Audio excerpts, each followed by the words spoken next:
Sah Akwen Nancy. I work with the Regional Institute for Population Studies, University of Ghana. We are working in 3 coastal communities in Accra, and the communities are Jamestown, Abobloshi, and Usher Town.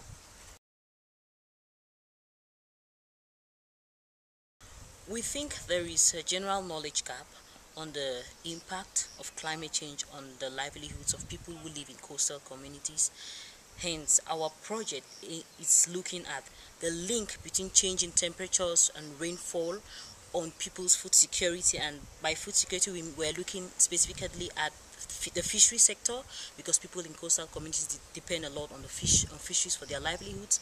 And we are also looking at the impact of climate change on malaria prevalence in these communities.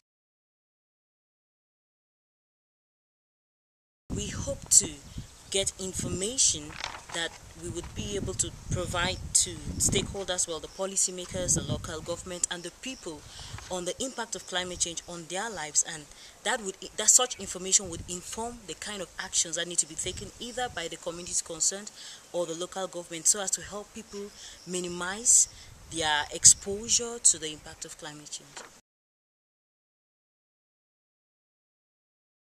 One of the things we found is that mosquitoes are now beginning to adapt and to breed in other habitats. Normally we know they are more comfortable in clean and shallow water, but now they are beginning to breed even in dirty water. That will have implication on the malaria prevalence in that particular community.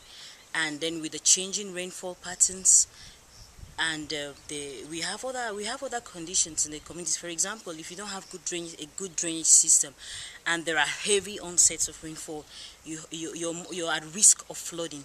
We had a dialogue with community members, and we tried to find out from them what we could do to help them, to help reduce their exposure. And they proposed we could provide them waste bins, and they were quite willing to contribute to the waste collection and disposal. So we provided bins for them, and we also trained them on separation of organic and inorganic waste, and we also constructed drains in the community. And again, we are very pleased with the participation of the community, because they have been willing at every stage to contribute in one way or the other. And it's very interesting because all this is being done by young people, so it helps them to generate income. For example, they are compensated for going from door to door to collect the waste, and they have been trained to separate this waste. So with the organic waste, they are able to produce organic manure, which they sell. And then you have this plastic papers they also get and sell. There are a couple of recycling companies in the community, and they are able to sell it to them and get some income for it. And it's, apart from their personal use, it creates sustainability for the project, because the people feel like they own this thing and they see the benefits for them and their communities. And they are willing to pay as well. The fact that they are willing to pay shows that they are committed to seeing this project last.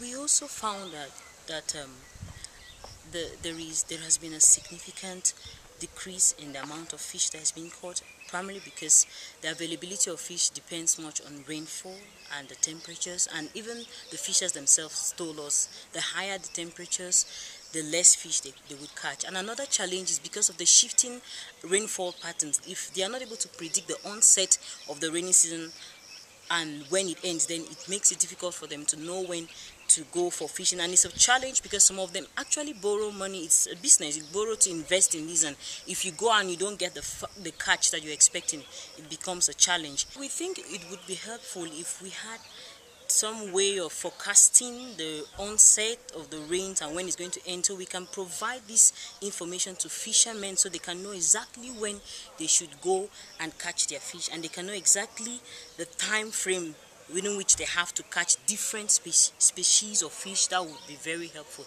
And of course, we would need to be able to equip the fishermen with ways with other skills, so that they can be able to have other livelihoods, so that they don't have to depend exclusively on fishing.